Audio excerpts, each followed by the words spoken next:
Hi, I'm Charlotte, and this is Chatting with Charlotte, where I share conversations, life hacks, and inspiration to help you on your healing journey from childhood trauma. So many of you, if you're like me, have a really hard time handling it when you make a mistake. Now, maybe I'm all alone in that, but I don't think so, because as children, making a mistake could have very serious consequences. And if you were emotionally abused, a mistake usually led to a lot of berating and belittling, and a mistake was a very big thing. And so it's very difficult as an adult to navigate that and to be able to let go of the self-doubt and the self-beating up that sometimes follows. And so I want to talk about that a little bit today, because it's kind of happened to me in the last couple of months and actually happened yesterday. So yesterday I had an interview with a therapist to promote my book, and I was under the impression that it was going to be just an audio interview, that there was not going to be a camera, that we were not going to use cameras, and it was not going to be video. And so I was ready. I was sitting at my computer. I got on the Zoom channel and waited for her to come on. And when she came on, there she was, video. And I was like, oh dear.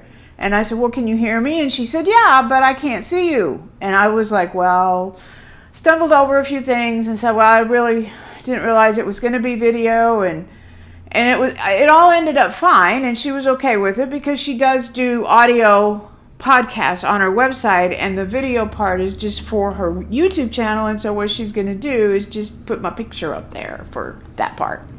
But it was distressing to me, and I kind of obsessed about it for the rest of the day and said all kinds of negative things to myself, like, well, that was really dumb, you should have done that, that's going to make people not think you're professional, and all these different things were going through my head. And I just said, stop. It's not that big a deal. She was fine with it, and did some taking my thoughts captive, that the journal that I've talked about before, and went through all that and realized that really came from times as a child, and even in my first marriage, where a mistake could lead to a beating, could lead to a verbal lashing, because I was always trying to be perfect. And that's what happens a lot of times with survivors, is that perfection is the need to be perfect is what kept us alive sometimes, because we were always worried that we were not going to do things right. So, and then there was another incident a couple of months ago when I had my virtual launch for my book. It was supposed to be live streamed simultaneously on Facebook and on YouTube and on Twitch, but I made a mistake early in the day that did not allow the camera feed on Facebook. So anybody that was trying to watch it on Facebook could not. Now this I obsessed about for like 2.5 days. And I totally beat myself up over that. And it was pretty ridiculous, actually. And so, but again, I finally just stopped and just said, okay, no, this is just ridiculous. You don't need to be that worried about it. It was a mistake, and people make mistakes.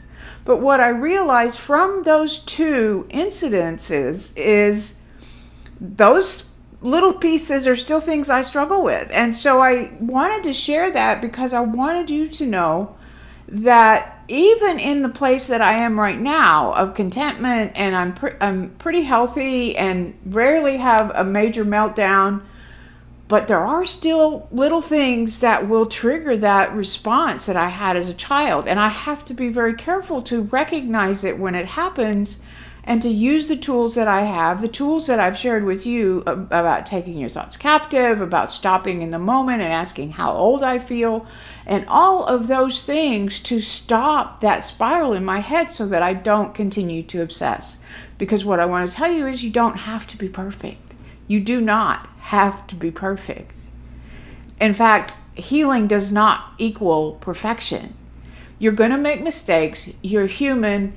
And so I want you to share that little part of me, because I wanted to help you see that when those things happen and you feel yourself obsessing, just stop and think, I don't have to do this. And stop that thought, take it captive, and then you will be able to go on with your day. So I wanted to share that a little bit with you. Hope it was helpful to you and that someone out there needed to hear that today.